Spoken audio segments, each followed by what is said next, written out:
Maria, come! After you clean, make and cook me foods. Maria, anak, kailangan mo ba talagang umalis? Nay, paano po tayo? Sobrang hirap po ng buhay dito, Nay. Ate, pag nag-abroad ka, yayaman na tayo? Hindi agad, pero gagaan ang buhay natin. Mag-ingat ka, anak. Babalik din po ako. Sa bawat OFW na umaalis ng bansa, may pangarap na iniwan sa sariling bayan. Kinakabahan si Maria habang papasok siya sa eroplano dahil unang pag-abroad pa lang niya ito. Di pa din nawawala ang kaba ko dahil di ko alam kung anong maging kapalaran ko sa bansang Arabo. Maria, you must clean everything you see here inside. Understood? Yes, madam. Sa unang araw ni Maria sa trabaho, ramdam niya ang sobrang pagod dahil sa sandamakmak na trabaho.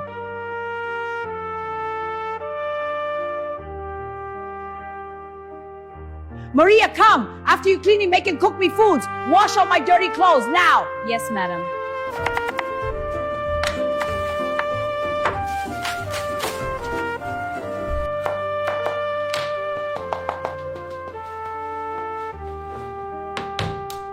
Maria, this is your food. If you want to eat other foods, buy it yourself.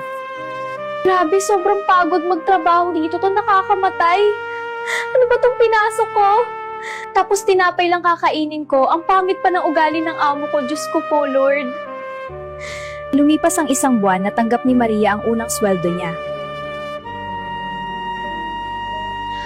Sa lahat ng hirap ko, pero maliit na halagang pera lang ang natatanggap ko. Habang ang pamilya sa Pilipinas ay naghihintay ng padala, Maria, anak, kumusta ka dyan? Wala na kaming bigas. Kailan ka magpadala? Okay lang ako, Nay. Mamaya po na magpadala ako. Habang nagluluto si Maria, siya ay napaso. Aray, ang init! Ang sakit! Habang nagluluto si Maria, siya ay nataranta dahil sa amo niya. You're very slow, Maria.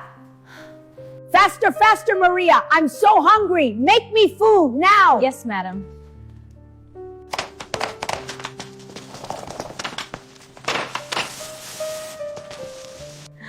habang nakahiga si Maria, ramdam niya ang sobrang pagod, pananakit ng buong katawan. Grabe, Lord, ba't ganito ang buhay ko? Di ko na kaya, sobrang pagod. Gusto ko na umuwi, Lord. Pauwi man na ako, maawa ka sa akin.